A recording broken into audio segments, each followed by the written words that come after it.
میرا سوال یہ ہے کہ اگر ایک شخص حدیث کا منکر ہے تو مسیح موعود کے دعوے کی صداقت قرآن کی روشنی میں کیسے ثابت کی جا سکتی ہے؟ اس سوال کے دو پہلو ہیں. اگر حدیث کا منکر ہے تو قرآن کا 100% قائل بھی نہ رہا. پہلا تو یہ مسئلہ ہے.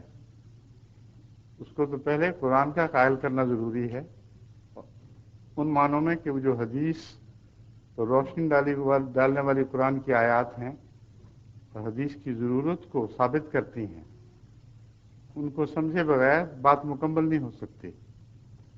کیونکہ واقعہ یہ ہے کہ اگر قرآن بھی پیش کیا جائے تو قرآن کی آیات کے مختلف معنی مختلف لوگ کرتے ہیں اور ایک ہی آیت کے متفرق معنی موجود ہیں ہماری تفاسیر میں بھی. تو منکر حدیث کے لیے یہ مسئلہ درپیش ہوتا ہے کہ وہ کہتا ہے تم نے یہ معنی کیے، میں یہ معنی کرتا ہوں. تو قرآن بھی اس کو کافی نہیں. جو قرآن اور حدیث کو الگ کر دے وہ بد نصیب ہے. کیونکہ قرآن کریم نے خود یہ فرمایا ہے کہ ایسا شخص جو خدا اور رسول کے درمیان فرق کرتا ہے وہ ایمانداروں میں سے نہیں ہے. اب سوال یہ ہے وہ کون فرق کرنے والا ہے؟ مثلا قرآن کریم فرماتا ہے کہ جو تمہیں اللہ اور رسول کی اطاعت کرو. اللہ کی اطاعت تو سمجھ آ گئی، قرآن اللہ کا کلام ہے. رسول کی اطاعت پھر کیا چیز ہے؟ اگر حدیث کا کوئی وجود نہیں، اگر سنت کو کوئی اختیار نہیں ہے تو پھر وہ اطاعت جو رسول کی اطاعت ہے وہ کیا چیز ہے؟ کیوں خدا تعالیٰ فصیح و بلیغ کلام میں بے زائد الفاظ استعمال کرتا ہے کہ یہ کافی تھا اللہ کی اطاعت کرو. اور اگر فرق ہو جائے، اختلاف پیدا ہو جائے امت کے درمیان، حکومت اور لوگوں کے درمیان، تو قرآن کریم فرماتا ہے وَإِذَا تَنَازَعْتُمْ فِي شَيْءٍ فَرُدُّوهُ إِلَى اللَّهِ وَرَسُولِهِ اطیعوا اللہ وَأَطِیعُوا الرَّسُولَ وَأُولِي الْأَمْرِ مِنْکُمْ. یہ آیت میرے پیش نظر ہے. اللہ کی اطاعت کرو اور رسول کی اطاعت کرو. فَإِذَا تَنَازَعْتُمْ فِي شَيْءٍ، اگر تمہارا آپس میں اختلاف ہو جائے، فَرُدُّوهُ إِلَى اللَّهِ وَرَسُولِهِ. اب یہ ایک جاری حکم ہے. یہ مراد تو نہیں تھی کہ رسول اللہ صلی اللہ علیہ وسلم کی زندگی میں اختلاف ہو تو پھر رسول اللہ کی خدمت میں پیش کرو. یعنی قرآن صرف اس زمانے کے لیے محدود ہو گیا اور آئندہ کے تنازعات کا کوئی حل نہ پیش کیا. یہ نتیجہ نکلے گا نا اس کا. تو لیکن اگر بات کے تنازعات پیش نظر ہیں تو اللہ کی اطاعت تو قرآن سے مل جائے گی، رسول کے سامنے کیسے جھگڑا پیش کرو گے؟ اس لیے بنیادی بحث سے بات ہونی چاہیے، ورنہ ہم جتنی چاہیں دلیلیں قرآن سے نکالتے رہیں، اہل قرآن یہ کہتا رہے گا کہ نہیں میں اس کا قائل نہیں، میں اس کا یہ مطلب سمجھتا ہوں. اگر حدیث تائید کر دے اور انسان دلیل کے ساتھ حدیث کا قائل ہو تو اس کے لیے پھر نکلنے کی راہ کوئی نہیں رہتی. اس لیے ہر شخص کو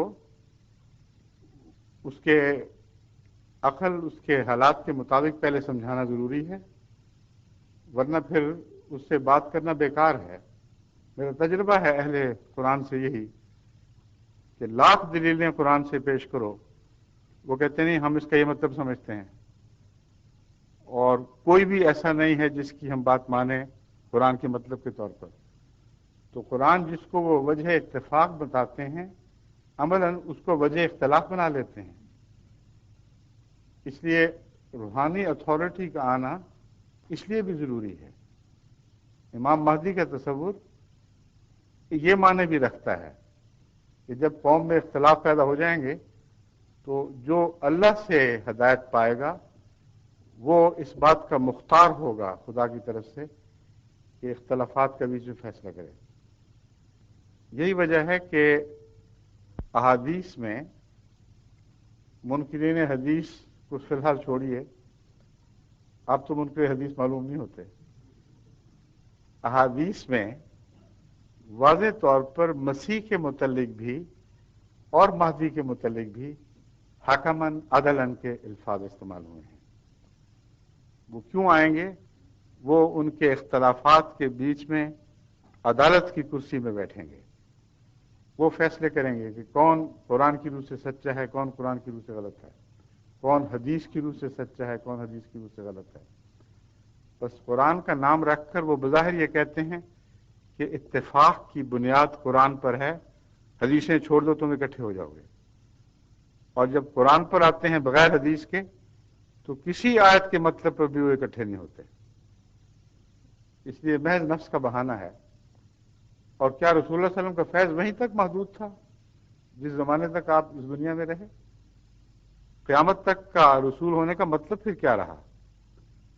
کتاب تو ویسے ہی اتر آتی، لوگ تو مطالبے کرتے تھے کہ بنی بنائی کتاب اترے، مگر رسول کے بغیر کتاب کی حقیقت معلوم نہیں ہو سکتی. رسول کے بغیر کتاب پر عمل ممکن ہی نہیں ہے. نمازیں کیا چیز ہیں، عبادتوں کی تفاصیل کیا ہیں، قرآن کریم میں کہاں تفاصیل موجود ہیں؟ جو کچھ حضرت محمد رسول اللہ صلی اللہ علیہ وآلہ وسلم کو کرتے ہم نے دیکھا، جیسا انہوں نے قرآن سمجھا اسی کے مطابق عمل کی وجہ سے ہم نے قرآن کا فیض پایا ہے.